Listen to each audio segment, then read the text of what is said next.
la plus grande bêtise sur Terre, il y en a une. C'est quoi? C'est de ne pas se juger. Pourquoi c'est la plus grande chose, la plus bête au monde? Il dit, Rabbi Shimon Bar Yochai, surtout Yagan Alenu, il dit dans le Zohar HaKadosh, quand il n'y a pas de jugement en bas, quand toi tu ne te juges pas sur tes propres actions, qu'est-ce qui se passe? Il y a un jugement en haut. Et en haut, vous pouvez me croire que ça rigole pas. Le jugement d'en haut, il est émettre là, mytho. Alors, comment ça fonctionne? Très simple. Tu te juges, Hachem il efface. Tu t'es jugé maintenant, les malachim viennent, Hachem, il a menti, ouais je suis au courant, on en a parlé il y a 5 minutes. C'est mon dossier classé. Dossier classé avec mon fils. C'est-à-dire quoi? Toutes les souffrances qu'un homme il a dans sa vie proviennent d'un jugement divin. Toutes ces souffrances-là, elles proviennent parce que le tribunal céleste, il y a 24 tribunaux célestes qui siègent, il y a 24 heures par jour, 24 tribunaux célestes. Ces tribunaux-là nous jugent à chaque heure du jour et de la nuit. D'accord? D'ailleurs, il dira au Pérez, par exemple, quelqu'un il fait un mensonge à 8h du matin, midi et demi, hop, une petite tracera. C'est pas ce qu'il a. Et il dit en plus, je sais pas ce que j'ai. Tu viens d'être jugé sur le mensonge de 8h30, puisque il y a les tribunaux par tribunal des affaires, familiales, affaire du vol, du mensonge. Le tribunal du mensonge, il vient de siéger, tu viens d'être condamné. Premier rappel, petite tracera. Deuxième rappel, crescendo. Ça monte, jusqu'au grand rappel. Et là où tu dis, oh, maintenant Dieu, Dieu il veut pas ça. Dieu maintenant, il voudrait même pas me faire ça pour me dire arrête. Dieu, il voudrait de moi-même. Je viens le voir, Hachem. À 8h30, j'ai menti. Et là, on va voir maintenant de quelle manière on traite la bêtise. L'erreur que j'ai faite, comment je la traite? Parce que tant que je ne l'ai pas traitée, cette erreur, elle reste, elle s'enracine, et elle se déploie, elle se développe. D'accord? Maintenant, il ramène ici les règles du jugement. De quelle manière, maintenant, je dois appréhender mes erreurs? Bon, Hachem, il dit comme ça. Il dit, voilà, bon, Hachem. Je l'avais perdu, c'est revenu. Je te malade. Alors, déjà, je vous donne les règles de base.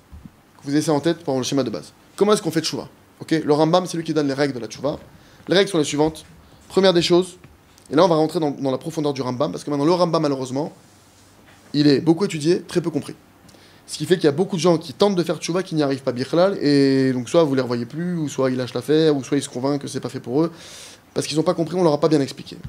D'où l'importance d'avoir un maître qui nous transmet ça. Et bah, Hachem, ou alors des livres. Bon, Hachem, le Rav Arush, il a écrit plein de livres. Tout est clair, limpide, c'est du miel.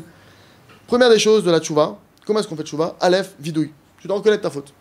T'as menti à 8h30 du matin à un tel en lui vendant telle chose qui n'était pas vraie. Ok. Tu détailles ta faute. Deuxième chose, tu regrettes. Tu regrettes que maintenant, j'aurais pas dû faire ça, que c'est un mensonge, c'est des 10 commandements, j'ai transgressé. Je regrette. Troisième chose, je demande pardon à Hachem.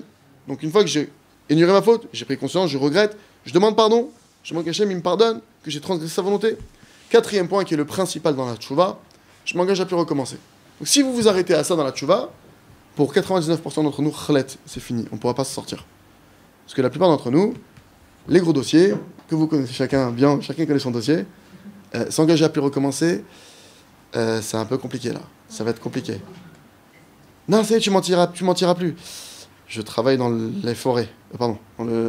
Ça va être compliqué là. Ça va pas être évident. Ça va pas être évident pour moi de... Est-ce que je peux dire la vérité de 8h à minuit? Je travaille pas à ce temps-là. Il y a des choses que c'est impossible. Je sais très bien que c'est impossible. Alors maintenant, quelqu'un qui a écouté la radio Rambam comme ça, qu'est-ce qu'il dit? Bon, là, ça me concerne pas, je vais faire autre chose. Il y a peut-être d'autres choses dans la Torah.